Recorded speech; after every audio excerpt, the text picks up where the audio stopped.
mais um Pod Físio na área. Hoje estou com um convidado especial, conheço há muito tempo. Esse é longa data mesmo. Viu eu começar, viu eu crescer na profissão, viu e começar antes da profissão também. Do Dr. José Luiz Abel, médico ortopedista, especialista em joelho, quadril, já foi gestor do ortopedia da PUC, gestor do hospital da PUC. José Abel, seja bem-vindo, obrigado pela presença. Se apresenta um pouco para a galera. É um prazer estar aqui, Fabiano. Realmente conheci há muito tempo, não posso falar muito, porque senão o negócio tem muita idade, né? Mas Fabiano, assim, eu admiro muito o Fabiano, que é um cara que fez uma carreira aí, aquele que chama em inglês de self-made, né? O cara realmente fez do nada, ele produziu uma carreira muito extensa, ele divulga bem, ele trabalha bem, ele faz bem, ele ensina bem. Então, assim, não é por nada não, você é um cara que eu admiro muito. Não, obrigado, recíproca é mesmo, eu sou muito grato pelo que o Dr. fez por mim. Eu comecei na fisioterapia da PUC, todo mundo pensa que é por causa de outras pessoas, não. Quem me convidou para ficar no grupo do joelho da PUC e do ombro foi o Dr. Isabel. O pessoal achava que era por outros meios, não. Eu comecei por causa do Dr. Isabel. E sempre por mérito, né, Fabiano? Aí eu saí da PUC já há alguns anos, hoje eu estou na gestão do Hospital Vera Cruz e da Casa de Saúde de Campinas, na área de ortopedia. Faço minha clínica privada aqui em Campinas e faço em Americana também, onde eu moro. E tem outras coisinhas também que a gente faz por aí, né, dentro da ortopedia, do ensino, mas assim, a gente aproveitar e passar um pouco dessa vivência para vocês. E o assunto que vier, a gente... Vamos debater várias coisas aí. E aí, Marrone, como tá? Hugão, fala pra nós aí. Bom, primeiramente, boa noite, Fábio, boa noite, Dr. Isabel, né? Obrigado, né? Uma segunda-feira à noite, final de expediente, né? Cansado, trabalhou o dia inteiro. E segundo podcast dele hoje, hein? O cara tá importante. É verdade, né? E agradecer também, né, Fá, o pessoal do patrocínio, Faz Farma de Campinas, Botica Artesanal, Katori Sushi, nossa, né? Sushi do Zé, que é uma delícia, e o Que Sabor. Agradecer também ao pessoal que assiste, o pessoal que está aí no Instagram, o pessoal do TikTok e o pessoal que está online no YouTube. Né? Pessoal, agradecer também o nosso canal hoje, né? Graças a vocês, o nosso canal hoje é bem ativo. Hoje o nosso canal o YouTube está reconhecendo bem o nosso canal, o YouTube está entregando nossos vídeos, né? Temos os shorts também, tá indo muito bem, né? E pessoal, só então pede, quem puder, vai lá, se inscreve, não custa nada. Se inscreve, quem tiver interesse... se torna membro, sendo membro, hoje a gente está planejando algumas coisas diferentes, participação aqui com a gente, brindes exclusivos. Quando o Zé nos permitir, a gente vai dar um rodízio para um pessoal do membros, né? Pode chamar que eu gosto. Eu tô aproveitando, vamos falar então de ortopedia, que é o que todo mundo está interessado em saber. O que mais está chegando para você no seu consultório? O que você mais pega lá? Eu sei que o joelho é seu forte, mas tem quadril, tem isso aí da ouvida artrose. Conta um pouquinho da sua rotina. Fabiano, eu tô naquela idade assim, tem 58 anos, eu peguei dois momentos diferentes da ortopedia, né? Quando eu me formei, estava acabando aquela ortopedia mais raiz, assim, que é um negócio que o ortopedista foi treinado basicamente para resolver fratura e tinha uma visão meio geral de tudo, né? Então ele operava o pé, operava a mão e tal. E hoje, se você for ver quem está formando em ortopedia, ele na verdade é um ultra especialista, né? A gente brinca até que o cirurgião do joelho daqui a pouco vai tratar só o joelho esquerdo, né? Então a gente tem que tomar um pouco de cuidado com isso também. E eu estou no meio do caminho, porque eu peguei um pouco do geral e pude, graças a Deus, ir definindo mais uma determinada área, mas eu consigo ter uma visão geral da ortopedia. Então eu consigo enxergar o corpo como um todo, a pessoa como um todo. E estando nos meios de atualização, né, graças a Deus o Brasil é muito rico nisso, a universidade, a sociedade de ortopedia, né, a chamada SBOT. Então hoje assim, eu lido muito com a cirurgia do joelho e do quadril, que é uma área que eu tenho bastante afinidade. Lido muito com a questão de complicações dessas cirurgias, aquela prótese que dá errado, que infecciona, ou então aquela fratura que não colou torta, aquelas fixadores externos, aquelas gaiolas que tanto assustam o povo, né? Então hoje a minha cirurgia é mais dessa.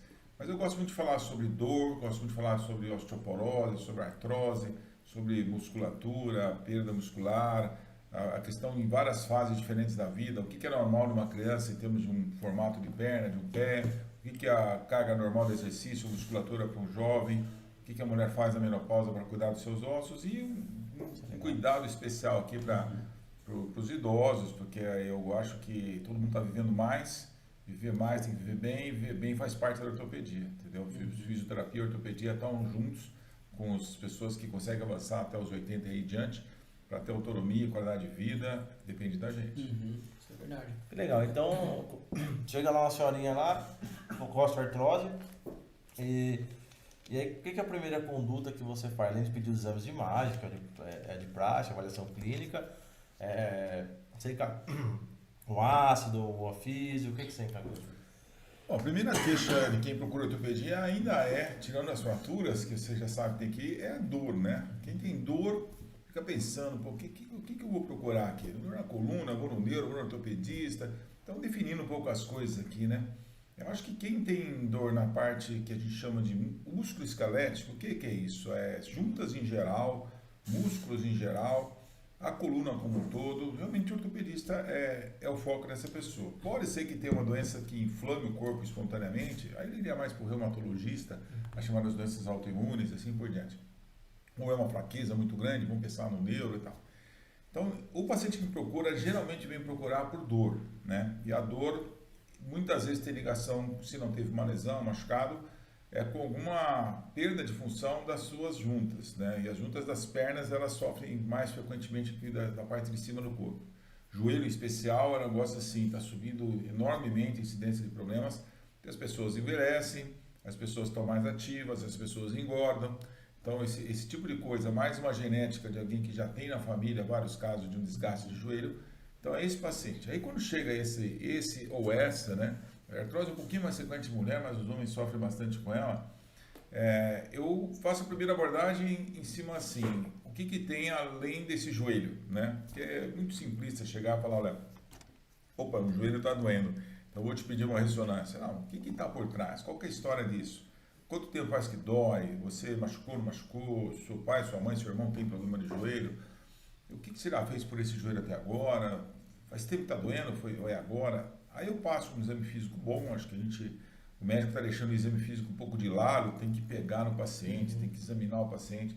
Não, esse joelho funciona, ele está inchado, ele está meio torto, você já precisou colocar uma agulha nesse joelho, tirar líquido, injetar alguma coisa? E aí sim, para definir esse diagnóstico final, a gente faz imagens, aí as imagens mais comuns, raio-x, ressonância, todos os raio-x mostram muita coisa boa. Gosto muito das avaliações que os físios têm feito ultimamente, cada vez mais, as chamadas avaliações funcionais, que mostram em gráfico, em números, o resultado do tratamento, que às vezes você não consegue só pela sua percepção. E só então a gente consegue aí falar, olha, para você, no meu ponto de vista, mais o que a ciência diz hoje, vamos fazer isso. Aí a gente acerta mais. É um start. E aí, hoje eu tô vendo muita crescente do ácido hialurônico, né, Dr. Isabel? Porque você tá fazendo muito, o resultado é legal com o ácido, como está a procura? Ácido hialurônico é uma substância que está no corpo humano, né? A gente tem ácido hialurônico nas juntas, tem também as substâncias que tem no ácido hialurônico estão presentes dentro da nossa composição. E descobriu-se tempos atrás que se você usar o ácido hialurônico ou produzido de maneira orgânica, através de partilha animal ou até sintético, ele dá uma melhorada em alguma coisa. Então, eu acho que eu vou entender isso porque dá um pouco de febre agora, né, Fabiano? Também está tendo muita gente fazendo e tem que entender bem qual que é a base disso. Então, isso é legal a pessoa saber, gente. Se você permitir, assim, joelho é o que tem mais estudo em ácido hialurônico. O ácido hialurônico ele não é só um lubrificante, mas também não é um lubrificante sensacional. Ele faz essa função numa junta que está meio áspera. Ele nutre um pouco a cartilagem, mas ele não renova a cartilagem, não regenera a cartilagem. Ele consegue fazer o seguinte, acho que tem uma explicaçãozinha meio chatinha, mas eu vou dar aqui. Pode falar, aqui. Então, o que é um joelho, por exemplo? Dois grossos assim, parecem minhas mãos fechadas, que quando encaixam no outro, mexe. Todo o peso do corpo vai lá em cima, é o osso revestido daquela capa grossa de cartilagem, que eu bem comparo com uma borracha lisa. Então impacta, ela segura o impacto, ao mesmo tempo um pouquinho do lubrificante ela desliza. Fora isso, né, o fêmur é meio arredondado, a tíbia é mais retinha, então para ficar mais congruente a coisa, existe um menisco, os dois meniscos fazem uma conchinha assim na tíbia, e na frente disso tudo fica a patela, baita numa cartilagem grossa, a gente usa muito a patela para aumentar a potência da nossa coxa, com isso a gente consegue correr, a gente consegue frear o corpo. Então essa combinação de coisas, mais os ligamentos que impedem que o joelho saia do lugar, é o que deixa um joelho, vamos dizer assim, funcionando bem. Você sabe muito bem disso, né? Nesse monte de coisa acontecendo, às vezes tem algo machucado ali. Então, um pedaço de cartilagem que se machuca, um pedaço de menisco que rompe, ou porque machucou, torceu, ou principalmente pelos desgastes da vida, né? E aquilo começa a inflamar aquele joelho, começa a causar dores. E a gente sabe uma coisa que é bem importante, que é a seguinte: o cartilagem que reveste o osso, ela não tem sangue dentro dela. É uma estrutura viva, com muita dificuldade para cicatrização quando ela está machucada. E ela depende muito do líquido da articulação para sobreviver. Então, quando o joelho está, por exemplo, muito inflamado, o olho fica um pouquinho meio seco e tudo mais, o que acontece? A cartilagem sofre mais ainda, e o processo de deterioração dela vai aumentando. Então, onde que entra o ácido hialurônico nessa história? Você pega, por exemplo, uma articulação que teve uma fase inflamada, tem um dano de cartilagem e menisco, e está difícil controlar isso, seja com fisioterapia, seja com uso de anti-inflamatórios e tudo mais. Existe um momento que, se você injetar o ácido hialurônico, aquilo melhora esse equilíbrio, melhora o que a gente chama em medicina de homeostase. O ambiente fica mais tranquilo. O líquido sinovial normal da articulação nutre melhor a cartilagem. O atrito diminui um pouco a inflamação. Então, nesse cenário, o ácido hialurônico é bastante interessante. Isso que eu ia perguntar, ele ajuda no processo anti-inflamatório. No processo de equilíbrio da junta. Ele em si, ele não é um anti-inflamatório direto. Ele faz o quê? Diminuindo o atrito, melhorando os equilíbrios. Tem um monte de substância dentro do joelho, além de células de inflamação propriamente. Então, ele acaba dando essa equilibrada, e aí o joelho especificamente começa a funcionar um pouco melhor. É claro, tem joelho que não vai ter nenhuma melhora se ele tem uma artrose muito severa, um desgaste muito grande, ou se ele tem muita inflamação também. Se o joelho está inchadão, por exemplo, o ácido hialurônico não consegue tirar isso aí. Você tem que tirar a inflamação com medidas de fisioterapia antes, ou eventualmente injetando corticóide, ou dando um remédio para a pessoa. Então, hoje a grande discussão que tem é assim, quando faz junto com corticóide ou não. Mas assim, para resumir esse assunto, eu diria o seguinte: ele é usado há bastante tempo, o ácido hialurônico. Teve muito uso, depois ficou muito caro, depois ficou difícil fazer. Hoje tem muitas marcas, os custos estão mais acessíveis. Acho que está tendo um pouco de excesso de indicação. Vou falar isso agora para o senhor. Aí, só te interromper, doutor Isabel, entrar numa polêmica. O Botox hoje, ele é caro. E existem alguns lugares que estão pegando o Botox um pouco abaixo, qualidade duvidosa. Também existe isso na questão do ácido hialurônico? Minha esposa, a Undina, faz dermatologia. A dermatologista, ela fala disso, né? A qualidade do Botox tem muito a ver com o resultado final. Sim, e se você for falar para os ortopedistas, você conhece a fundo a origem desse ácido hialurônico, o peso molecular dele, como ele é produzido?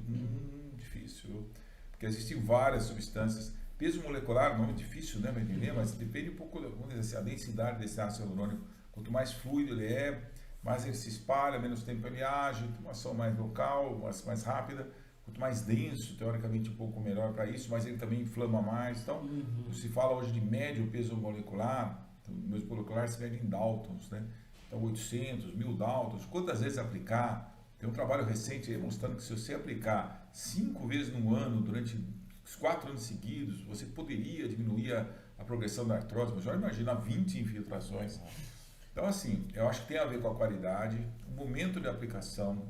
Quer dizer, um joelho muito inflamado, ele até diminui um pouquinho, mas se for muito, não funciona. Tem coisas, assim, até coisas da pessoa. Tem gente que não gosta de agulha, tem gente que está no momento de dor que não é da parte articular. É importante entender que quem tem artrose, tem hora que tem dor no osso. O que a gente chama de dor medular. Medular é aquela parte do miolo do osso. Faz uma ressonância, às vezes, a pessoa tem uma artrose moderada, mas ela, na verdade, teve uma sobrecarga recentemente, foi numa festa de casamento, pulou doidado, o joelho doeu pra caramba. Opa, será que é um ácido hialurônico? Às vezes tem uma microfratura ali, e o tratamento vai ser o repouso, a muleta, e não a infiltração de ácido hialurônico. Então, acho assim, como tudo na vida, né? Você tem que entender o produto, saber a hora certa de aplicar. Eu acho que está tendo muita infiltração ultimamente. Eu perguntei justamente por isso. Também achei que está tendo uma super indicação de ácido. Achei que está chegando muito paciente a sair de lá com 2 receitas, da física e do ácido. Então eu acho que... Aí por isso que eu cheguei nessa pergunta. E, doutor Isabel, falando então, aí a gente parte do tratamento conservador e tal, falhou, a indicação é uma prótese. Quais os tipos de prótese? O pessoal tem curiosidade de saber o que a prótese faz, o que a prótese ela limita, né? Porque o pessoal vê, eu vou colocar uma prótese no joelho. O que é uma prótese de joelho? O que eu vou fazer com isso? O que eu vou ganhar com essa prótese? O que eu vou perder com essa prótese? Porque eu vejo muita venda legal do negócio, né? A prótese é uma solução, Mas não tem que comunicar o cara que ele foi KDM limitada, 110, 120 graus no máximo. Então essas coisas, às vezes, o paciente não sabe. Bom, já que eu aproveitei para falar como é que é o joelho, vamos falar como é que é a prótese do joelho. Falando mais joelho, porque eu acho que é o mais comum mesmo, né? Quadril importante, vamos deixar o joelho aqui. Então, a prótese de joelho é uma cirurgia que você não tira o joelho inteiro e põe uma peça lá dentro. Ele basicamente é uma cirurgia de troca da superfície. Uma vez eu fiz uma prótese com um dentista e o dentista falou assim: você fez o que eu faço no meu paciente. Eu ponho coroa de dente daquela restauração. Eu falei: caramba, isso mesmo, meu dente está aqui assim, você vai lá, põe o negócio em cima. E muitos dos problemas da prótese parece a coisa da restauração do dente. A prótese pode soltar do osso, assim como a restauração solta do dente. A diferença é que a gente tem um dente embaixo e um dente em cima, e eles dão conta do recado. O joelho, ele vai ter um osso aqui com uma peça metálica fixa na parte de cima, uma peça metálica fixa na parte de baixo, e entre as duas, uma estrutura muito legal, que chama polietileno, um plástico, desenhadinho, igualzinho o menisco e tudo mais, que vai fazer essa função, amortecer e deslizar. Então a prótese é isso, uma troca de revestimento. Momento de indicação de prótese, puxa, é difícil dizer isso, tá? Tem vários estudos tentando ver qual é o momento ideal. Você sabe que tem os estudos funcionais, tem um negócio chamado OMA, que quando chega a determinado número de pontos, aí daqui em diante não adianta mais o tratamento. Então envolve o desgaste que tem na imagem, a função do joelho, se está mais ou menos travado, se está mais ou menos torto, muito quanto a pessoa tem de dor, muito quanto ela consegue usar aquela junta. Então, de fato, quando você tem uma situação dessa que eu acho que a combinação toda é um histórico, né, algum tempo de dor, essas avaliações de movimento, angulação, inchaço, a dificuldade de conseguir produzir musculatura, e isso essencialmente, né, afetou a qualidade de vida. Você está deixando de fazer as coisas que você gosta de fazer. Aí é hora de você falar em prótese, né? Então, da prótese, basicamente a prótese, todas têm um desenho muito semelhante nesse sentido, né? O encaixe no fêmur, o encaixe na tíbia, o polietileno, às vezes colocam ou não um plastiquinho na patela. Isso depende do desenho de prótese, ela exige mais, exige menos. Quando você fala em prótese de revisão, quando você tem uma prótese que deu problema, é outra história, tá? Você tem que usar peças maiores, não. Vamos falar o que é mais. Sabe quantas próteses faz por ano nos Estados Unidos hoje? Mais de um milhão. Um milhão de próteses por ano. Acontece assim, tem uns estudos que falam que na população atual, que usa muito o joelho, que engordou, né? Hoje 70% da população está acima do peso, e vive mais, então você tem mais desgaste. Você vai nos parques, você vê muitos os americanos andando com muleta, bengala, né? Lá é lotado, cara. Então a indicação está sendo muito grande. Hoje eles têm essa mentalidade mais assim de, tem que fazer, já opera. Os Estados Unidos faz mais isso, a Europa eu acho que é mais conservadora. O Brasil é carência mesmo. Porque o número hoje que se fala de próteses, de quantidade de prótese ideal por população, é de mais ou menos umas 200 próteses para cada 100 mil habitantes por ano. Então, se você pensar nesse número, o Brasil tem hoje mais de 200 milhões de habitantes. Então, a gente tem aí o que? Seriam o quê? 200? Perto de umas, talvez, deixa eu fazer a conta, 4 mil, talvez? 4 ou 8 mil próteses. O Brasil faz muito menos do que isso por ano. Muito menos. Você vai fazer a continha aqui, tá? A gente participou de um estudo que fez essa conta. O SUS oferece muito pouca prótese e mesmo a saúde suplementar, os convênios, elas restringem bastante, não é fácil fazer. Então, assim, eu acho que tem um momento de indicação, modelo da prótese, tem um detalhe disso, né? Tem próteses que elas permitem exige que você mantenha um ligamento cruzado posterior, outras que você pode retirar. Hoje está crescendo uma quantidade maior de próteses que a gente chama de ultracongruente, que é uma parte dela, né? A parte medial, ela é mais encaixada, parece mais uma cabeça de fêmur encaixando, então o pivô medial, eu acho que essa prótese, eu gosto inclusive bastante dela, acho que ela dá funcionalmente um negócio legal também. Muda a amplitude, alguma coisa ou é a mesma coisa? Um pouquinho mais, eu acho que ela permite um pouquinho mais de flexão, mas se você pensar bem, uma prótese de joelho, ela realmente não replica exatamente o que acontece dentro do joelho. O joelho é muito complexo, né? O joelho tem que fletir, tem que rolar, tem que rodar, deslizar, então assim, quando você faz uma prótese que você tira, já não tem o cruzado anterior, você tem que tirar obrigatoriamente. Você tira o cruzado posterior da maioria delas. Na prótese do plastiquinho tem uma saliência que chama de poste, que vai enroscar na parte de cima para impedir que a tíbia vá para trás. E isso é a chamada prótese estabilizada de maneira posterior. Ela funciona muito bem, tira a dor da maioria dos pacientes, mas na cinética da coisa, na fisiologia, é muito diferente do joelho normal. né? Então, por isso que assim, às vezes você preservar o cruzeiro posterior, teoricamente, na ideia, poderia ser mais interessante. Os estudos de longo prazo não veem essa diferença, mas aí eu questiono também porque esses estudos são difíceis de serem bem homogêneos, bem pacientes muito iguais. Tem muito estudo, mas são pacientes muito diferentes entre si. E nesse cenário, essa prótese de pivô medial, ela lembra um pouco mais do que acontece no joelho normal. O joelho normal tem um pouco na hora que ele desliza e roda enquanto está refletido, é um pouquinho mais essa rotação medial mesmo. Por isso que eu, não que seja a favorita minha, mas é uma das que eu estou fazendo mais ultimamente, eu acho que funciona muito bem, para reabilitar inclusive. Então a prótese, falando um pouco de prótese, então vamos entrar no... Só fazer um adendo, Fábio, tem um perfil no Instagram que é legal, se alguém tiver interesse assim, de saber o que é, o perfil chama Dr.3D Making Art. Cara, ele faz em 3D, ele pega um joelho, outro dia ele postou a cabeça do fêmur com artrose.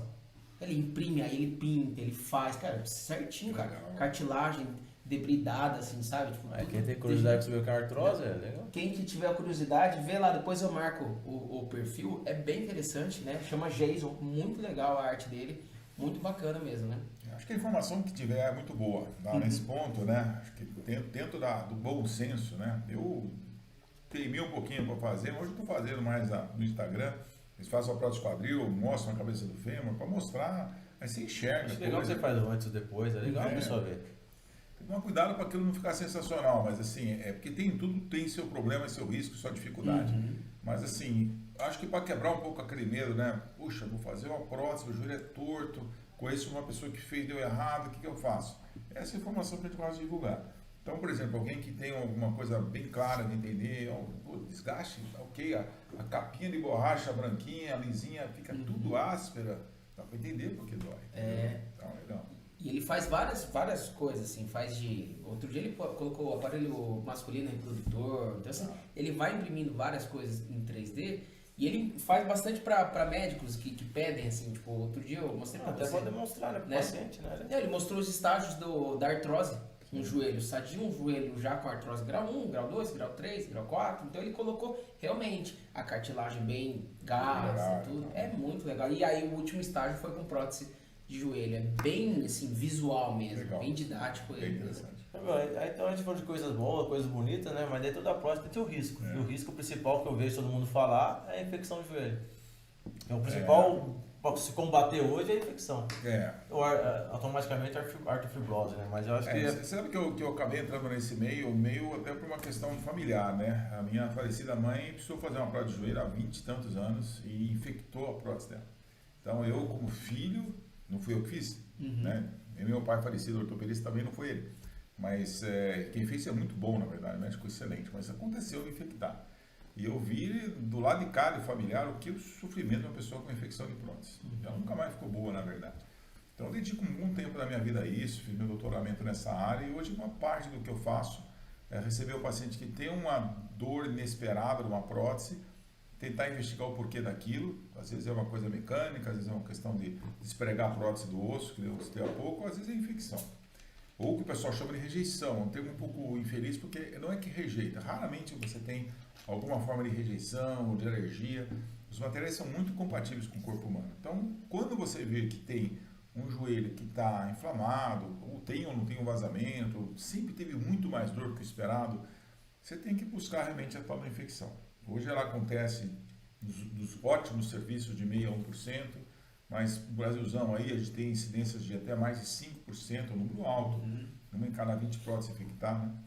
Então, assim, o que acontece quando infecta? Primeiro, assim, é algo real, tá? Se você faz 1 milhão de próteses, mesmo que infeccione 0,5%, você está falando o quê? Você está falando de 1 milhão, 100 mil, 10 mil, você está falando de 5 mil pessoas que vão sofrer como a minha mãe sofreu, entendeu? Bom, aí, diante da infecção, primeiro, desafios que tem, graças a Deus a ciência está evoluindo muito nisso. Diagnóstico, é fácil fazer diagnóstico de infecção numa prótese? São os assuntos chatos, tem que entrar um assunto chato também no podcast, né? É difícil o diagnóstico. Um diagnóstico fácil de infecção é quando você sai pulso. E quando não sai? Quando tem 6 meses de cirurgia, o joelho está doendo, e aí, tem infecção ou não tem? E por que isso acontece?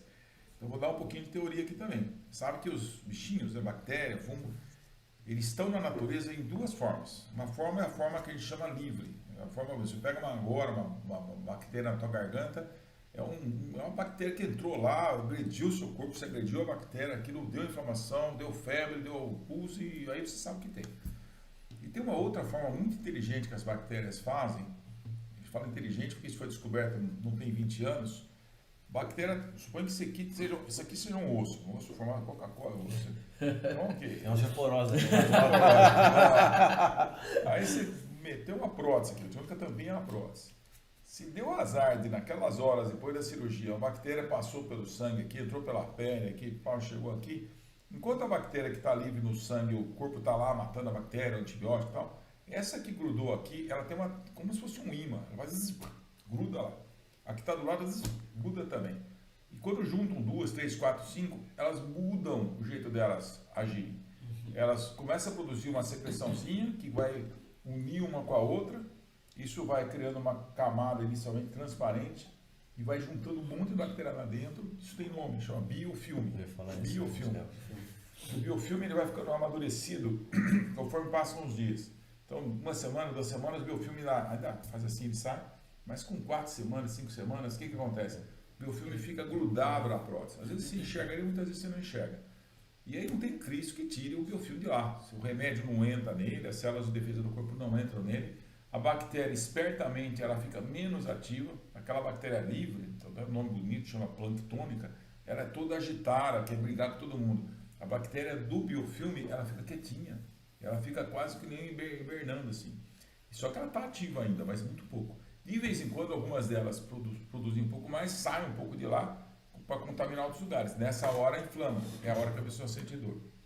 Essa pessoa com infecção, essa infecção não dá alteração no exame de sangue, não dá secreção, dá dor. E se ficar muito tempo, aí com o passar do tempo, a prótese vai se soltando do osso. Eu diria que esse é um grande desafio para diagnosticar. Então, o diagnóstico é feito hoje basicamente com imagens que dá para ter uma pista, exame de sangue que dá uma pista, nada é conclusivo. Diagnóstico de certeza é se você pulsionar o joelho e tiver a cultura positiva, ou se tiver a gente chama de contagem de célula. Quem tem o sangue, se faz o exame de sangue, se der uma quantidade certa lá de chama de leucócito, neutrófilo, você pode dizer que provavelmente aquilo é uma infecção. E diante da infecção, então a primeira coisa é o diagnóstico da infecção. É muito difícil fazer. Se tem infecção, o que fazer com isso depois? Se eu acabei de dizer que o biofilme gruda na prótese, você consegue tratar uma infecção crônica de prótese com remédio? Em teoria, não. Você consegue tratar abrindo o joelho, lavando o joelho, fechando o joelho, dando remédio? A maioria dos casos não resolve. Então você acaba indo para que caminho? Para retirar a prótese. Então imagina uma pessoa que, puxa vida, desafio, né? Vou ter que fazer uma prótese, você faz. Aí o médico fala assim, você tem uma infecção, tem que tirar a sua prótese. Putz, difícil. E aí tem uma novidade sobre isso. Tem uma novidade que é bem legal, que é a seguinte. Uma vez que você tenha infecção na prótese e tenha que retirar a prótese, existem 2 caminhos possíveis. Um pouco mais convencional, tradicional, que é você tirar a prótese, você fazer a limpeza, acertar que bicho quer, dar o antibiótico certo, coloca o material lá dentro do joelho, que a gente chama de cimento com antibiótico, deixa a perna imobilizada ou não. E depois de um período de 1 mês, 2 meses, você faz uma nova cirurgia. Ou você faz essa chamada revisão num único tempo. Cirurgia mais complexa, que você tem que remover tudo, limpar tudo, né, trocar alguns instrumentos da sala. E se você já tiver a identificação do gêmeo e souber a técnica de fazer isso, que é uma cirurgia tecnicamente muito complexa, você faz tudo num tempo só. Você tira a prótese, coloca uma prótese nova e depois segue o antibiótico, sempre orientado pelo infectologista. Isso tem mudado muita coisa, porque as pessoas sofrem muito nesse período. Minha mãe ficou quase 3 meses com o joelho imobilizado, com cimento, para poder fazer a cirurgia definitiva. Por isso que ela nunca mais ficou bem. Ficou bem no joelho, ficou ruim no resto. Entendi. Que coisa, né, cara? Eu acho que isso aí tem que ser falado, tem que ser dito, né, nos podcasts, que não é só coisas bonitas, não é só coisas... tudo o 100%, né? Não é só ver o lado bom, né? O lado... Mas para ficar bom, vamos falar assim, falei da expectativa de meio a 5%, eu acho que em bons médicos, bons hospitais, um preparo bom vai deixar essa incidência baixa, tá? 0,2%, 0,3%, o que é um nível assim que é aceitável. E se der... As de quadril são menores, né, doutor? Basicamente a mesma coisa. Mesma coisa? Achei que de quadril é menor. Depende um pouco, mas assim, nas estatísticas a variação é muito, muito pequena. Mas assim, e se der, aí eu acho que tem uma coisa que precisa ser feita, é treinar esse paciente para quem tem mais experiência de fazer. O Brasil ainda está um pouco ruim nisso, porque não tem centros de infecção. Na Alemanha tem, Estados Unidos tem, infectou um caso, você tem que realmente caminhar para algum centro que faça isso, porque é difícil o tratamento da infecção. Mas por deixar mais positiva a coisa, a infecção é rara, pode ser considerada rara. A prótese de joelho sempre fica boa, tem uns números também bem legais, né? Os americanos usam muito uma expressão assim, a prótese ideal de quadril e joelho é aquela que você esquece dela. O nome disso é forgettable, né? É uma prótese esquecível, você pode dizer assim, né? No quadril esse número é muito alto, né? Você chega a 80%, 90% dos pacientes esquecem que fizeram prótese de quadril. O joelho esse número é bem mais baixo, talvez aí 30%, 40%. As grandes estatísticas mostram que se tudo for muito certo, não deu complicação. Então, você não está naqueles 2%, 3% que complicaram ou por infecção, ou por um problema, por exemplo, de um trauma logo após a cirurgia, com a fratura, ou uma complicação mecânica, tipo uma artrofibrose, uma rigidez, ou a pessoa que desenvolveu uma dor simpático regional, simpático regional, que é uma dor muito difícil de tratar, são coisas menos comuns, né? Então, deu certo a prótese, ainda assim você tem uma porcentagem de pacientes que falam assim, olha, eu esqueci do meu joelho. Outros falam, eu estou satisfeito com a cirurgia, mas eu sim lembro dele, em tais situações e tal. Ainda assim, eu acho que considero um bom resultado. E a gente está buscando, na verdade, isso agora, né? Como é que a gente faz para mais gente esquecer do seu joelho? Aí que entram coisas que seria até legal a gente comentar. Modelo de prótese, técnica cirúrgica, robótica. Isso é um negócio legal. Bem legal, podemos falar sobre isso. E aí eu acho que quanto mais vocês fizerem tudo que tem que ser feito mesmo, e aí a reabilitação entra de cara, né? Então, lógico, não dá para reabilitar uma prótese mal feita. Mas se eu fizer uma prótese de joelho e ignorar a fisioterapia, eu também não resultado não é bom. Isso é legal que o senhor falou, Trozabel. A gente pega muito na treca do paciente que faz o pré-operatório bem feito. Isso ajuda muito na sua cirurgia, no seu pós-operatório, uma pronta restabilização do paciente. O que o senhor acha? Eu acho assim, é que a gente tem uma dificuldade, né? Vocês devem concordar comigo.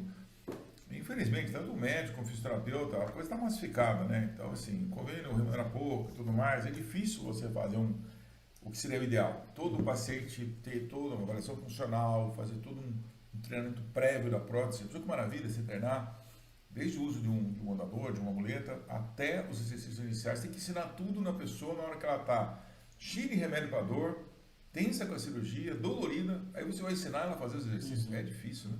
Eu acho que o pré seria excelente e nos bons serviços isso está dentro do protocolo. Isso é muita coisa, na verdade. Uma ou duas avaliações, alguma instrução que você dê para ele, o paciente criar uma confiança com você também, da área da físio. Eu vejo tem pacientes que gostam mais da minha instrumentadora, da minha físio, do que de mim, entendeu? Quem operou ela foram elas. Então, é normal que seja, né? Então, eu acho que sim, a físio antes seria bem legal.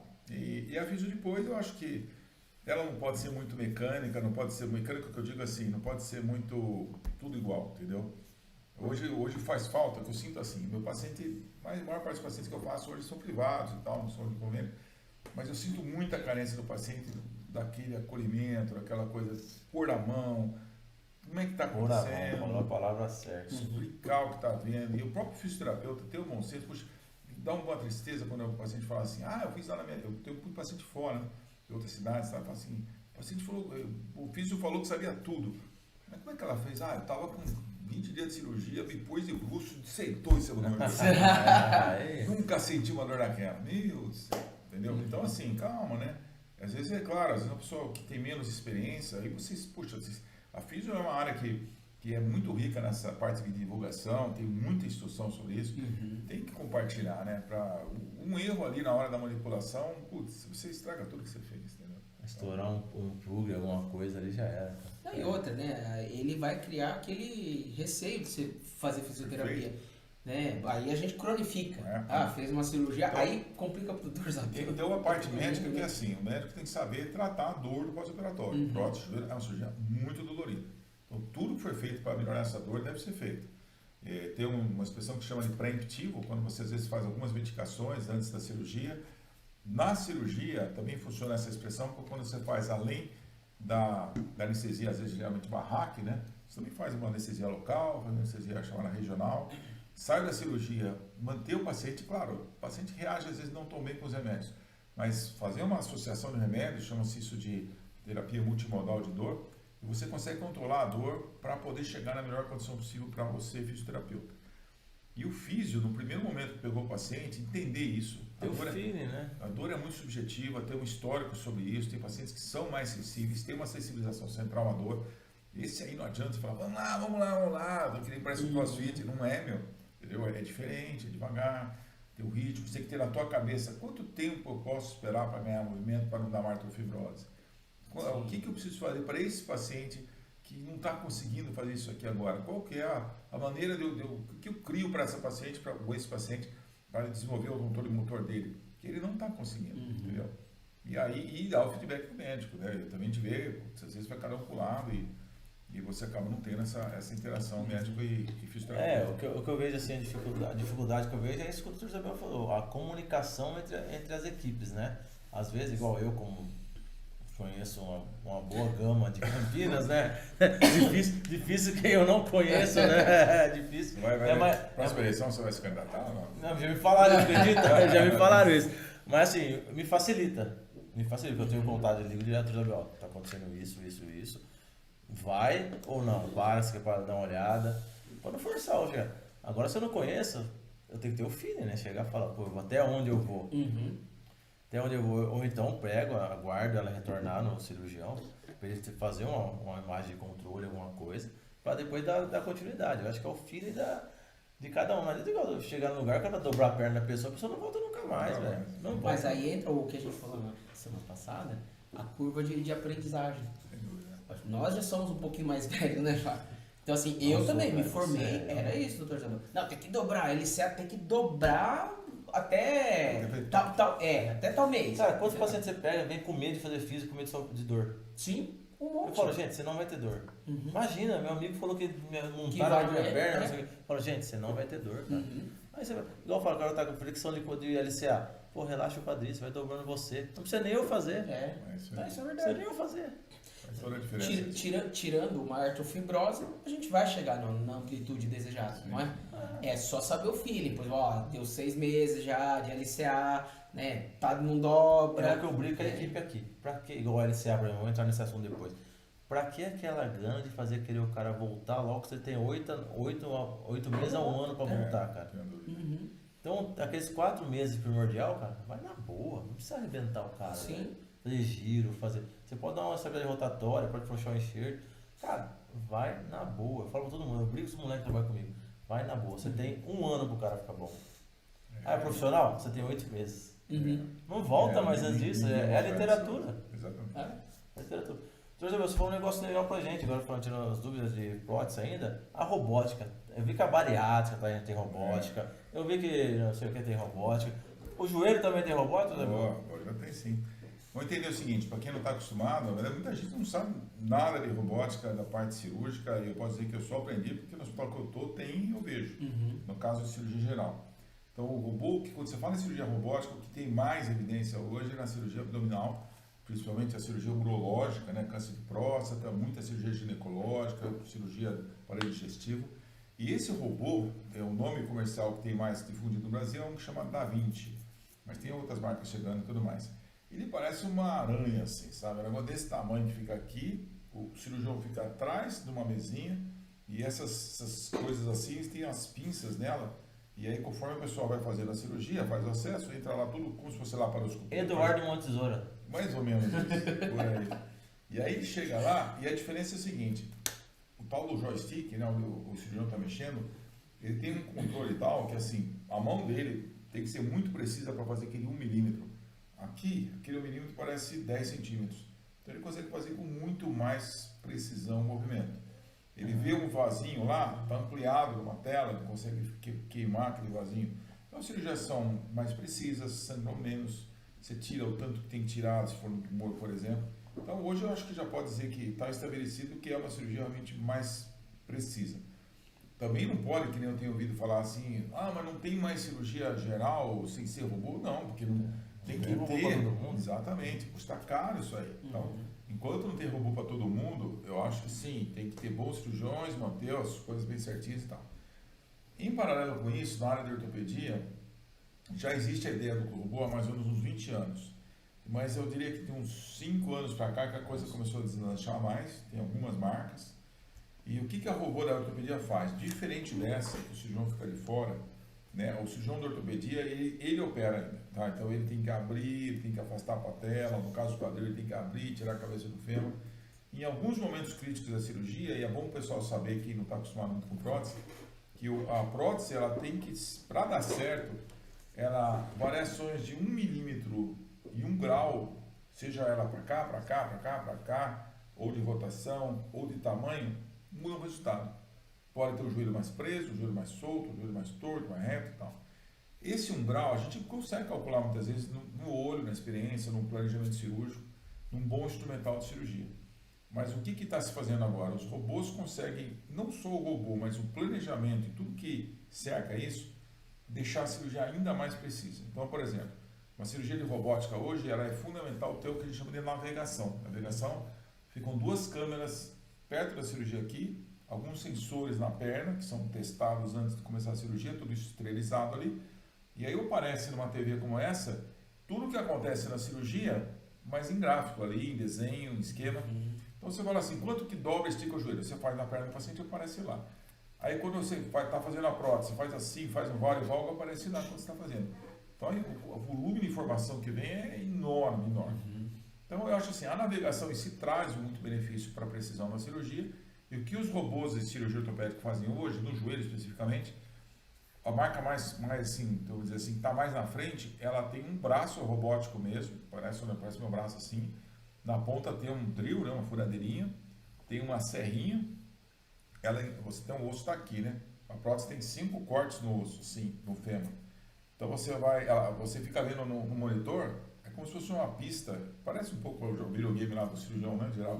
Você vê uma pista assim, você tem que entrar com a sua serrinha naquela pista, você fica olhando para lá, você não olha nem para o joelho. E ele vai conduzindo você. É uma maneira de dizer que eu sei que está fazendo, mas nessa hora é o robô mesmo. Você vai empurrando o negocinho, ele vai serrando, a precisão dele é de 0,2 milímetros. Então, assim, o que foi programado está acontecendo ali. A perna está presa, ele tem um sistema que ele consegue perceber se o joelho está se movimentando ou não, ele acompanha junto o movimento. Então, ele faz todos os cortes. A vantagem teórica disso é a chamada acurácia, precisão no implante. Então, você consegue, por exemplo, quem está acostumado a operar joelho, ou vocês, fisioterapeutas, isso é uma coisa importante vocês saberem também. Qual que é a coisa mais importante para o cirurgião de prótese de joelho? É o equilíbrio ligamentar. Prótese em extensão, ela não pode abrir muito. E prótese em flexão, ela tem que ter, quando você olha o joelho desse jeito, ela não pode abrir aqui mais do que abre aqui. Como está em extensão, não pode abrir mais do que abre aqui. Se ficar muito tenso, não mexe. Se ficar muito folgado, solta tudo. Então, essa precisão, esses detalhes, você vai fazer o planejamento cirúrgico, mas é muito na hora da cirurgia. Você testa, você solta, você vai soltando. A gente chama de equilíbrio ligamentar, quando você tem um joelho tudo deformado, meio preso, você vai soltando as estruturas que tem lá até que chegue nesse equilíbrio. Tem que ter uma janelinha quadradinha aqui, retangular na verdade, quando está em extensão, quando está em flexão. No robô, isso muda o raciocínio, porque ele permite que você faça uma série de ajustes. Por exemplo, se a prótese for, se eu não complicar muito isso aqui, mas vou imaginar que aqui está o fêmur. Eu posso colocar essa prótese assim. Se eu fizer um pouquinho assim, eu abro espaço aqui. Se eu faço um pouquinho assim, eu fecho. Se eu faço um pouquinho assim, eu abro de um lado e fecho do outro. Se eu combinar isso com as posições da tíbia, eu consigo ter sempre o padrão que eu quero. Tantos milímetros em extensão, tantos milímetros em flexão. Aquele joelho, em teoria, é um joelho melhor. E a agressão da cirurgia é menor. Pode ser que doa menos. Como é tudo muito recente, vai ter meta-análise, estudos mostrando que é melhor? Não tem ainda. Mas por bom senso, quanto mais preciso, quanto menos, mais sair o erro humano e mais entrar algo que você consegue ver na tela, melhor. Então minha posição, eu acho que sim, acho que a robótica veio para ficar, ela é cara, ela é difícil, tem um monte de modelo diferente, mas a gente precisa de próteses precisas, porque as pessoas estão vivendo muito. Se eu faço uma prótese hoje de uma pessoa de 50 anos, talvez ela viva 90, 100, e para durar essa prótese, ela tem que estar muito boa lá, entendeu? Agora a dúvida é minha. Eu trabalho em centro cirúrgico, igual o senhor sabe, e você falou que era o robô, o cara comanda de fora. Antigamente tinha preocupação com o ambiente estéreo. Exato. Essas garras do Eduardo Bom de Tesoura, elas são estéreis, elas ficam lá esterilizadas, ninguém mexe. é uma pergunta minha, dúvida minha de centro cirúrgico. Lá no Veracruz eles já completaram 2.000 cirurgias hoje, né? Então, de abdômen. Eles têm menos infecções hoje do que a cirurgia convencional. Então, o sistema todo é muito preparado. Tem um monte de coisa estéril, uns plásticos estéreis que reveste as camadas ali do robô. Então, e como a cirurgia ela sangra menos e ela é mais precisa, ela também, fatores que influenciam na infecção, que é sangramento excessivo, tempo cirúrgico elevado, você consegue diminuir isso com o robô, depois que concluiu o aprendizado, como foi dito. Na ortopedia, esse é um argumento de quem não faz, fala assim, será que não vai contaminar? Tudo é tempo também, tem que proteger legal, tem que fazer cirurgia na hora certa. Se está demorando, você tem que tirar o robô de lado e continuar a sua cirurgia. Tem um campo específico para ele. Na cirurgia ortopédica com o robô é uma peça menor. Ele é um bloco, assim, fica do teu lado, o braço robótico ele vem por aqui, o monitor, a navegação fica ali, a uma distância segura. Então, no começo se falou que poderia aumentar a infecção porque o tempo cirúrgico estava maior, mas hoje não se consegue comprovar isso não. Acho que ainda tudo tem curva de aprendizado mesmo. Talvez as primeiras vão demorar mais, e se demorar mais podem infectar mais, mas eu diria que compensa aí a coisa, porque a tendência é que fique melhor a próxima. Pô, que legal. Uma coisa que você falou no começo do podcast, das doenças osteometabólicas. Eu acho um assunto legal de debater, porque ninguém falou isso aqui ainda pra gente. Verdade. Tá? O que é essa doença osteometabólica? O que você faz para melhorar essa doença osteometabólica? Uma que seja mais divulgada deve ser a osteoporose, certo? Ótima pergunta, Fabiano. Doença osteometabólica, a mais comum delas é a osteoporose, mas vamos tentar simplificar isso. O que é a osteoporose? A osteoporose é uma doença que deixa o osso fraco. O osso fraco ele pode quebrar com mais facilidade e ele pode também criar deformidades. Então, por exemplo, quando você pega uma senhora de 60 anos que tem uma postura bonita, você vê a foto dela com 80 anos, ela está curvadinha para frente, ela deve ter osteoporose e as vértebras dela foram mudando de formato com o tempo, com ou sem dor. Para entender a osteoporose, tem que entender um pouco o metabolismo ósseo. Então, se vocês me permitirem, eu vou falar disso. Pode falar. Tá? Tentar deixar mais conhecimento melhor. Blasto. Tentar deixar simples uma coisa que não é simples. Então, vamos lá. A gente imagina que o osso da gente foi formado, cresceu e está lá, virou esqueleto. Se morrer, fica esqueleto. Se for cremado, vira churrasco. Então, não é tão simples assim. O osso é uma estrutura viva, com sangue dentro. Ela serve de reservatório de cálcio. O cálcio é usado no músculo e outras funções. Também lá dentro tem a maior concentração de célula-tronco, que vai virar um monte de célula de outras coisas na vida, produção de sangue, por exemplo. E é uma estrutura que tem que ser mudada ao longo dos anos por vários motivos. Você tem uma fratura, ele tem que colar. Você está pequenininho, você cresce, tem que crescer. Então, para isso tudo acontecer, lembrando que 2/3 do osso são mineral mesmo, que nem tem lá o coral do mar, gente, é muito parecido com aquilo, hidroxiapatita.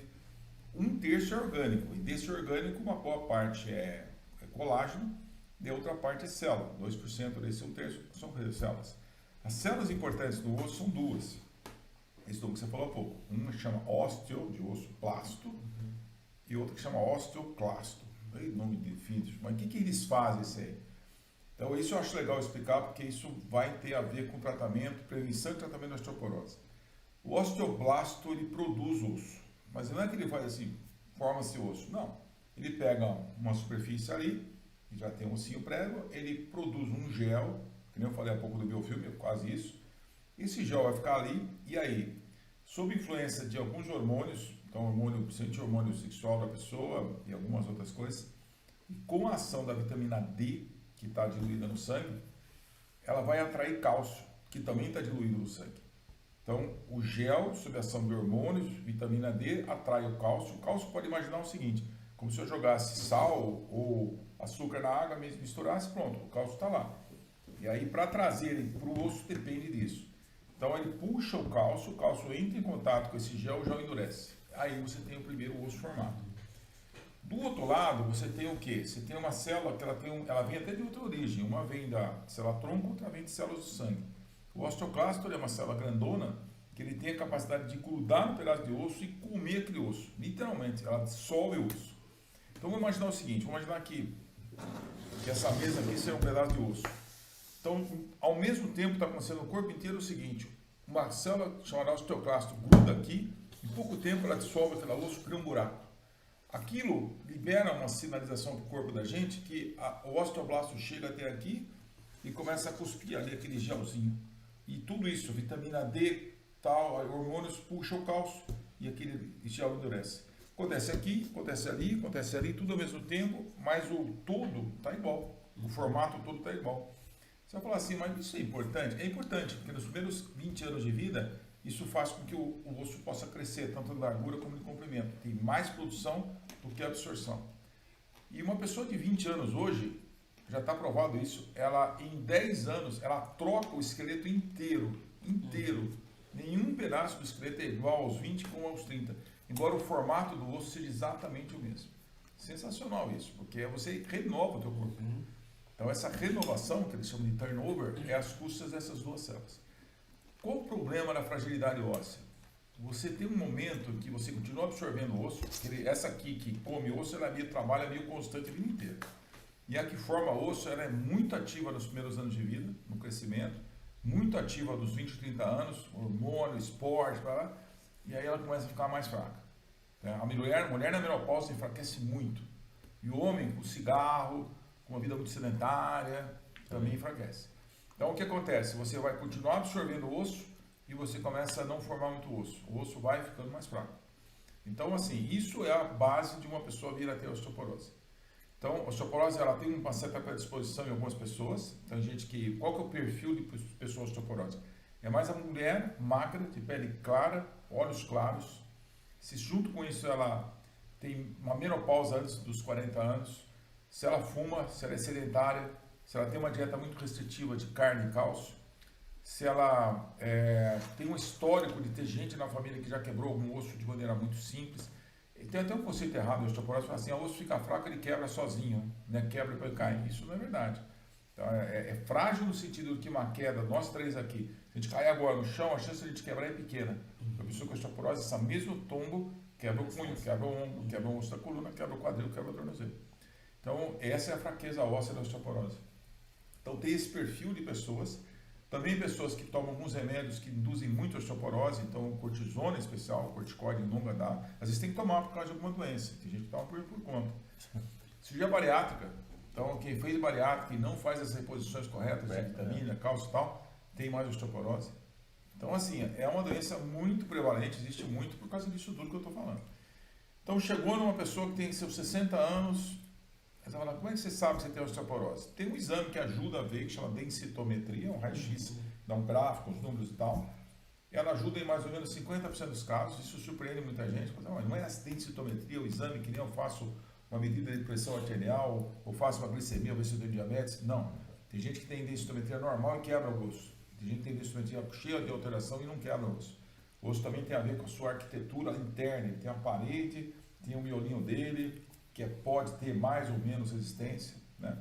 Então, assim, o grande sinal, eu acho que esse é o recado que eu poderia dar mais importante aqui em osteoporose, assim, um sinal de alerta importante de você ter fragilidade óssea, isso é mais importante do que dizer osteoporose, é você, na sua vida, ter uma fratura a partir dos 50 anos de um tombo bobo, de uma coisa que não der. Não estou falando de ponta de dedo, quem bateu o dedo no sofá quebrou, não é osteoporose, mas uma fratura de um osso maior do corpo, uma vértebra da coluna.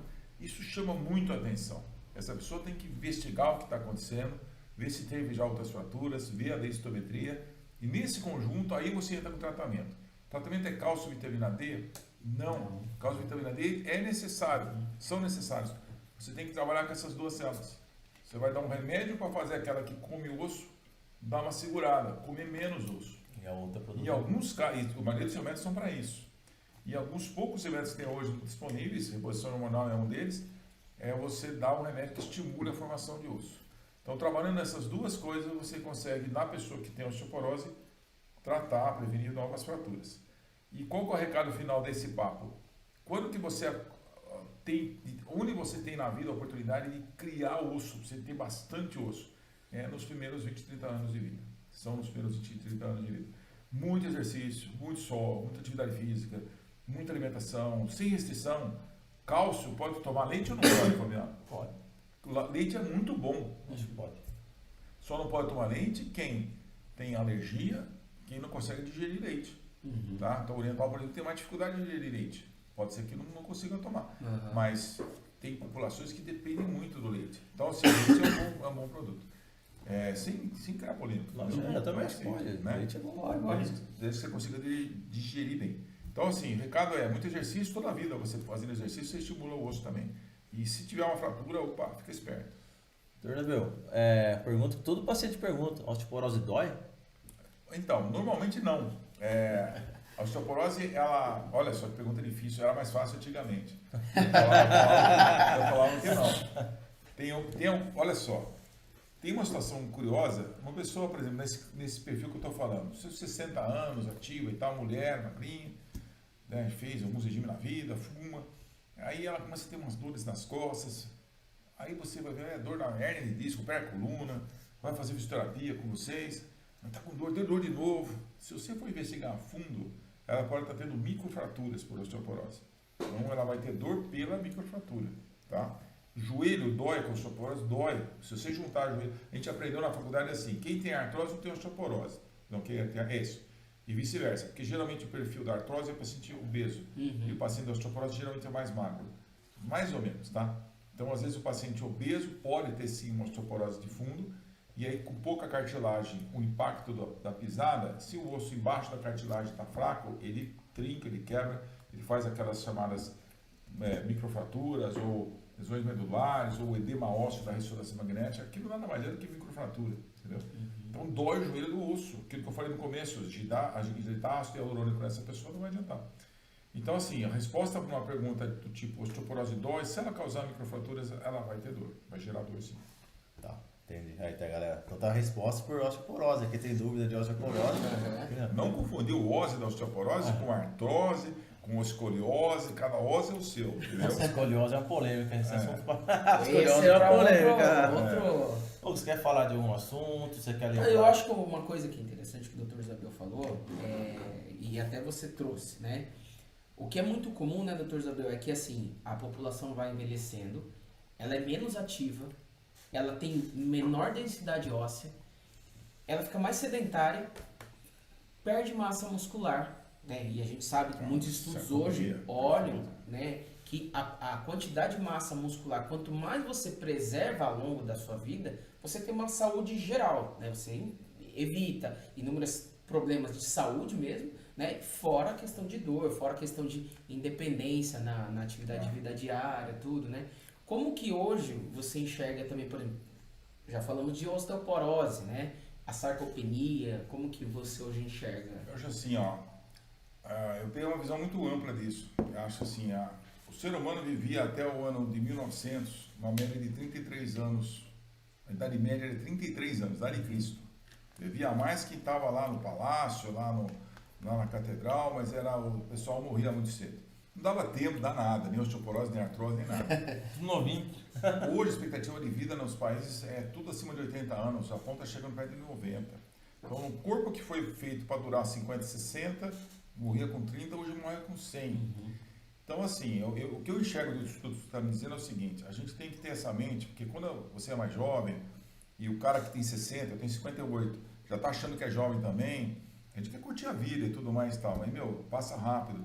E hoje eu vejo o seguinte, a pessoa que teve uma genética favorável, que teve a sorte de não morrer de câncer, não morrer de infarto, não ter um AVC, chegou com 80 anos, o que atrapalha essa pessoa, tem que ter a cabeça boa, não pode ter um Alzheimer. Mas tem muitos que chegam nessa posição. Ele vai ter mais ou menos qualidade de vida se ele se move, se ele tem menos dor. E se ele, com isso, consegue preservar a autonomia dele. Fora que os filhos também hoje não estão ficando muito com os pais. Então, assim, você vai ter um monte de gente velha no futuro que vai ter que se virar. Então, assim, 80, 85, 90, eu tenho um paciente de 95 que chega dirigindo o carro dele fazendo um plano para o ano que vem, entendeu? Então, nesse cenário, eu acho assim, tem que cuidar do todo. Cuidar do peso, cuidar da musculatura, cuidar das suas doenças crônicas que vão machucando aos poucos. E aí sim entra muito forte a parte muscular, os exercícios. Não é balela falar isso, entendeu? Uma pessoa de 80 anos que faz musculação, ela vive melhor do que aquele que não faz. Entendeu? Aquele que se deixa levar, é assim mesmo, tô bem e tal, meu pai, então tá louco, vira curva. Então assim, aproveita só deixa para dar a minha mensagem aqui, que é essa. Todas as fases da vida tem coisas que você tem que se preocupar mais, né? Eu acho que a informação é super importante, vocês estão fazendo isso aqui, é super legal. Hoje nós estamos numa época de muita informação ruim, né? Então, quando você consegue filtrar, eu Fake news, adoidado. me surpreendo com as coisas que eu ouço no consultório o pessoal está fazendo, né? Gasta dinheiro, compra um monte de coisa, faz. Ah, eu vi isso que é assim. Eu falei, calma, deixa eu ver aqui direitinho. Da mesma maneira que ela acha rápido, eu acho rápido que não é também. Então, vamos tentar filtrar a informação, achar fontes que sejam de credibilidade, vai acumulando isso em você e faça alguma coisa, né? Então, quem não faz exercício vai fazer. Quem ficou preocupado, né? Está nos ouvindo aqui e fala assim, puxa vida, minha mãe quebrou o fêmur. Será que eu não tenho osteoporose? Vale a pena procurar alguém que sabe fazer sobre isso. Pesquisa, né? Então, acho que assim, o legal de hoje é a informação está disponível, é que ela está muito sem filtro. Mas se a gente conseguir juntar bons filtros, boa divulgação, com tudo que tem hoje para se falar, a gente vai viver bem, vai chegar nos 80, 90 e 100, com qualidade de vida, e para não ser um clichê, qualidade de vida é ter pouca dor, poder se movimentar, poder planejar seu dia seguinte e fazer esse dia. Curtir seus netos, né? Curtir seus netos. Eu não tenho neto ainda, mas um dia eu vou ter. Não, então, é que eu falo, porque o pessoal chega velho, nem curte os netos. Sofre com os netos. Sofre, sobrevive. Ai, vô, vem aqui. Eu vejo pelo meu sogro, ele, depois que minha filha nasceu, ele deu uma rejuvenescida, cara, porque ele não tinha esse negócio, aí depois de correr atrás dela, as coisas, cara, deu uma guinada. Eu acho que às vezes tem que. Mas não precisava esperar ela nascer pra ficar assim, né? Sim, tem doença que não permite, mas se a pessoa não teve e tá bem, porra, corrija a prova. Então, aí que eu vejo, 80 anos, dá pra fazer uma prótese com 80 anos, eu já fiz próteses eletivas, assim, 91 anos. Porque tava super bem, joelho torto, não conseguia andar, o resto tá tudo equilibrado. Saúde híbrida. Expectativa de viver vários anos, vai ficar com o joelho daquele jeito? Fez a prótese, lógico, não é todo mundo que pode fazer isso, mas é possível. Então, nisso tudo entra educador físico, fisioterapeuta, nutricionista, ortopedista. Eu não consigo trabalhar sozinho. Não, eu acho que a equipe multidisciplinar hoje é sensacional, né? E aí, já tem mais alguma coisa? Eu acho que uma coisa também que o Dr. Isabel falou, e aí você também sempre fala, muita água mata a planta. Fake news também. Muitos profissionais falam, não pode com impacto. O impacto, desde que bem dosado, você evita a osteoporose. Às vezes o pessoal entende que não pode. E na verdade, às vezes eu brinco com algum paciente. Fulano, chegou para mim e falou assim, eu não posso com impacto. Eu falei, então vai morar na lua, porque aqui não tem como, você não foge. E o pessoal tem a falsa ideia que a hidro tem pouco impacto. Não, tem um pouco. Se a gente está sob a ação da gravidade, a gente vai ter um pouco de impacto. É o que eu falo, né? O pessoal fala assim, eu não posso caminhar. Fala, então você não pode viver. Exatamente. Bom, a minha visão para isso é a seguinte, porque dentro dessa linha da osteoporose e da artrose, ela tem espaço para tudo isso aí, toda essa conversa. Então, por exemplo, a osteoporose, para esse mecanismo complicado que eu falei, para estimular a célula que produz osso, depende de hormônio, depende da parte física. Física é impacto ou tração. Então, por exemplo, quando eu faço força com o meu braço, estou tendo impacto. Mas o tendão preso no osso, tracionando o osso, estimula a formação de osso. Então, aí, esse esforço a mais é importante. Até onde? Aí eu acho que a gente tem que dar uma filtrada. Por exemplo, tem pessoas que têm 40 anos e são corredores e que tem o pai com prótese bilateral de quadril e você vê no raio-x, tem um baita no came lá, já está com pouca cartilagem, ele tem um impacto diminuído. Né?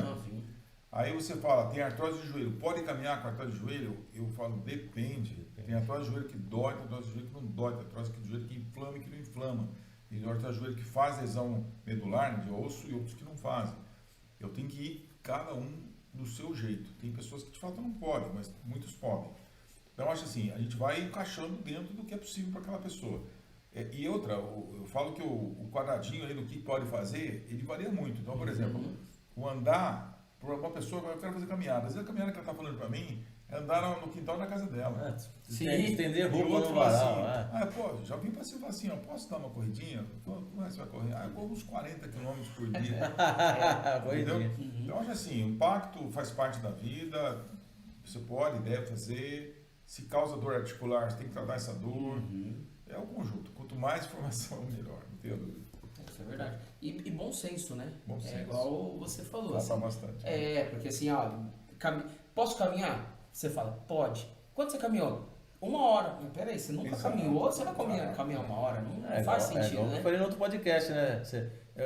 Eu queria correr, mas você já correu? Não, nunca. Acabou de fazer cirurgia e queria... Vai poder correr? Vai poder Acabou, correr. né? Daqui uns 10 anos. Por aí. Mas a informação foi dada, eu acho, foi muito esclarecedor, um podcast muito diferente. Diferente. Hoje, né? Estamos com mais de 1 hora já, senão o doutor Zabel não mora em Campinas, né? Ele não mora em Campinas, senão Eu vou apanhar em casa. vai apanhar em casa. Agradecer todo mundo que esteve com a gente, né? No podcast. Agradecer ao doutor Zabel, as mídias, o Hugo vai deixar divulgado na nossa no vídeo, no próprio, né, no Instagram também. Pode ir. Se quiser pergunta pra gente, pergunta pra ele, direto pra ele que ele responde pelo Instagram dele. Deixar depois marcado, né? Quando a gente vai postando os vídeos, ficam no ar mesmo. Esse daqui já vai ficar no ar, mas assim, depois a gente gosta de reeditar e colocar de novo no ar com uma vinhetinha um pouquinho mais organizada, né, Fábio? E aí, assim, quando a gente posta já com a rede social do convidado, tudo, pra pessoa poder procurar, né, tirar dúvida. Contato, certo? né? Quiser passar com ele, alguma dúvida de osteoporose, pode marcar. Osteoporose, né? Então, agradecer aos patrocinadores. Agradecer nossos patrocinadores. O Zabel, inclusive, vai ganhar um vale do rodízio do Catori. É lá pertinho do consultório, lá, né? Você passou o McDonald's à direita lá, né? É isso. Tem que ir com as filhas lá, porque elas adoram isso aqui. Nossa senhora. Ganhou. Só procurar o Zé lá, o Zé. Rodízio mesmo? Ganhou um rodízio. Rodízio. Caramba. E é um ótimo rodízio, viu? E lá é sensacional. Você sabe onde é lá? No Norte-Sul. Passou o McDonald's, a primeira direita. Ah, sim. Aí do outro lado. Catori Sushi. 14 Sushi. Do Zé. Um brindezinho Do da Zé. nossa patrocinadora, da Opa. Boutique Artesanal. Tem um. Fala aí, pessoal da Artesanal. Provavelmente tem um C2, uma vitamina D aí. Quero minoxidil pro cabelo. Eu também quero. Boa, obrigado, muito bom. Agradecer Que Sabor. Que Sabor, nosso patrocinador E também. a Os Faz Farma kits, de tá Campinas. chegando os kits novos de Que Sabor aí. Boa. E a Faz Farma de Campinas tá com os brindes pra ser sorteado aqui, gente. Faz tempo, a gente não damos sem tempo pra sortear os brindes, mas logo Você vai tá ser. enganando o pessoal. né? Não, mas vai tratar tudo ali, ó. Boa. E agradecer a todo mundo, né, que ficou até agora com a gente, né, Fábio? Ninguém mandou muita pergunta, né? Talvez o pessoal foi olhando. Deu o tempo, pessoal, você falou separar. né? E aí também, assim, agradecer a todo mundo que segue as nossas redes sociais, agradecer a cada um que assiste os nossos vídeos, deixa lá, ativa o sininho para ser notificado, curte, compartilha, porque isso vai fazer... É informação, né, cara? O que a gente faz aqui é informação. Exatamente. Trazemos convidados de qualidade, Uhum. que a gente conhece, ou conhece, que não produz fake news, né? Sim, sim. Nossos convidados de qualidade procura prática baseada em evidências, estuda a ciência. Isso aí é importante pra gente. Então, E também de uma maneira mais didática, né? uma didática de falar. A gente fala a língua legal. popular, não fica tão pro pessoal entender as Uhum. coisas, né? E agradecer ao Dr. Zabel, né? Hugo? Exatamente. Obrigado, Dr. Zabel, prazer né? estar Uma aqui. segunda noite. Uma segunda noite, 1 horinha. Isso, é um papo muito gostoso. Obrigado mesmo pelo convite.